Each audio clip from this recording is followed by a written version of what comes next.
আগে এগুলো ভেজে নিব। নাস্তার জন্য রুটি আর আলু ভাজি বানিয়েছি আজকে সকালবেলা। তো আমি আলুটা কুচে এই ভাজিটা আগে করে ফেলছি। এই তো আলু ভাজি হয়ে গেছে আমার, নাস্তা রেডি। এই তো জিনিস কিনেও খাবে না, আর বাইরের জিনিস খাওয়া শরীরের জন্য ভালো না, এজন্য দিয়ে দিই। কষ্ট হলেও একটু রেডি করে দিলে ওর দুপুরবেলা যদি খায় তাহলে ওর ভালো হয়, সকালে যায় আর বিকেলে আসে। এই তো ওর টিফিনটা রেডি করে দিয়েছি। ও ঘুম থেকে উঠে রেডি হচ্ছে, আমি ওর টিফিনটা রেডি করে ওর বাবার খাবারটা রেডি করে দিব, কারণ দুজন একসাথে চলে যাবে। সকালে ঘুম থেকে ওঠার পর দেখা যায় ঘর টর অনেক এলোমেলো হয়ে থাকে। তো ভাবলাম যে ঘর টর গুছিয়ে একবারে রান্নাঘরে যাব, দুপুরে রান্না টান্না করতে হবে। তাই আমি ঘরগুলো গুছিয়ে নিচ্ছি, এগুলো আপনাদের সাথে একটু শেয়ার করে দিলাম। অনেক ধুলাবালি বাইরে, এগুলো এসে ফার্নিচারের উপরে পড়ে। প্রত্যেক দিন যদি না মুছে রাখি 3-4 দিন পর অনেক বেশি ময়লা হয়ে যায়। তো এগুলো পরিষ্কার করতে অনেক সময় লেগে যায়। তো এই যে এটা আমাদের একটা টাইলসের খাট, আনকমন একটা খাট, কেউ হয়তো কখনো দেখেননি, আজকে দেখাই। দেখেন, টাইলসের একটা খাট, অনেক সুন্দর, আনকমন। তো এগুলো গুছিয়ে আমি রান্না করার জন্য রান্নাঘরে চলে যাব। রান্না টান্না কী করবো এগুলো এখন দেখব। তো এই যে এগুলো আজকের বাজার। তো পেঁপেটা আমাদের গাছ থেকে পাড়া হয়েছে, পেঁপে, লাউ, এগুলো আমার রান্নার সব গুছিয়ে নিয়ে আমার মেয়েকে আমি রেডি করিয়ে দেব, কারণ আমার মেয়ে পড়তে যাবে, তার প্রাইভেট আছে, ওর দাদুর সাথে পড়তে যাবে। তো ভাবলাম ওকে রেডি করে দিই, ও পড়তে চলে যাক। ও বুঝতে পারছে যে আমি ওর দিকে ক্যামেরাটা ধরে রাখছি, এজন্য অনেক লজ্জা পাচ্ছে। ও তাকাচ্ছেই না, আমি অনেক বলতেছি এদিকে তাকাও, ও তাকাচ্ছেই না, অনেক লজ্জা পাচ্ছে। যাই হোক, ওরে আমি রেডি করাই দিলাম। ও এখন ওর দাদুর সাথে চলে যাবে পড়তে। ছোটো মানুষ, অনেক লজ্জা পাচ্ছে। তো ওই তো ওরে পাঠাই দিলাম, ও চলে গেল পড়তে। এই তো আমি এখন রান্না করতে চলে যাব। তো আমি আজকে চিংড়ি মাছ রান্না করব। চিংড়ি মাছ ভিজিয়ে নিয়েছি। এই তো এতটুকু মাছ নিয়ে নিয়েছি, কারণ আমার বাসায় অনেক মানুষ কম, তো এগুলোর আমি ধুয়ে পরিষ্কার করে কেটে নিব। তো এই যে চিংড়ি মাছ রান্না করব, আর কি রান্না করব আপনাদের দেখাই দিচ্ছি। ডাল চচ্চড়ি করব, এই কলিজাটা বোনা করব, কলিজা একটু আলু দিয়েছি, আমার কাছে অনেক ভালো লাগে। আর এই বটবটি ভাজি করব।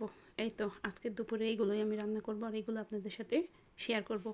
মাঝখানে আমাদের মিস্ত্রি আছে, তাদেরকে চা দিব দেখে চা বানিয়ে রেডি করছি, তাদেরকে চা দিয়ে পেঁয়াজ দিয়ে দিয়েছি। ডালটা চচ্চড়ি করব দেখে ডাল চচ্চড়ি করব প্রথমেই।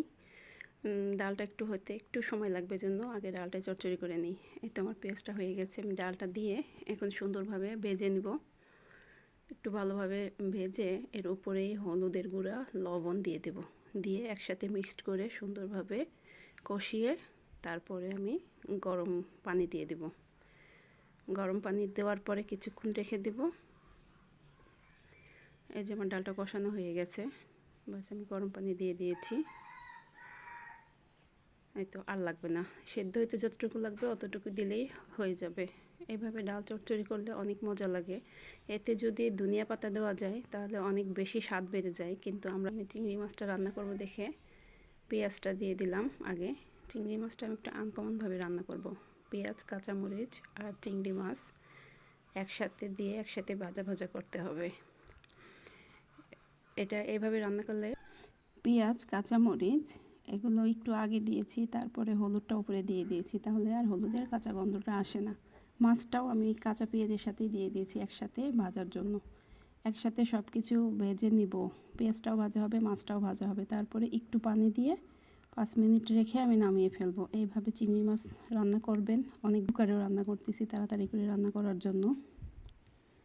আমার দুইটাই প্রায় হয়ে গেছে, দুইটাই আমি নামিয়ে নিতে পারবো। এই তো ডালটা নামিয়ে নেব। দুপুরের সময়ও হয়ে যাবে, আমাদের দোকানে ভাত পাঠাইতে হয়। একজন আসে ভাত খেয়ে যায়, আরেকজন এটা নিয়ে যায়। তা আমি পাশে আবার ভাজি বসিয়ে দিয়েছি।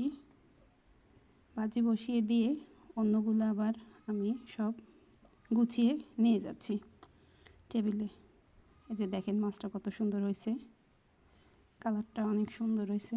এইভাবে বাসায় ট্রাই করবেন, দেখবেন চিংড়ি মাছের স্বাদটাই অন্যরকম লাগে। চিংড়ি মাছটা কিন্তু অনেকভাবেই খাওয়া যায়, ভেজে রান্না করা যায়, যে যেভাবে খেতে চাই সেভাবেই রান্না করা যায়। তো এই যে বটবটি ভাজিটা, আমার ভাতটাও হয়ে গেছে, বসা ভাত রান্না এতো আমি এখন ভাজিটা তেলের উপর দিব। একবারে বসাইনি ভাজিটা আমি, জায়গা তেলের উপর দিলে ভালো হবে, এই জন্য একসাথে বসাইনি। এই তো ভাজিটা হয়ে গেছে। আমার দুপুরের রান্না প্রায় কমপ্লিটের দিকে, শুধু কলিজাটা আছে, কলিজাটা ভুনা করলে আমার রান্না প্রায় হয়ে যাবে। তো এই যে দেখেন কালারটা কত সুন্দর হয়েছে। আমি এখন নামিয়ে নিব। এই তো আমার দুপুরের রান্না বান্না সব কিছু রেডি করে ফেলেছি।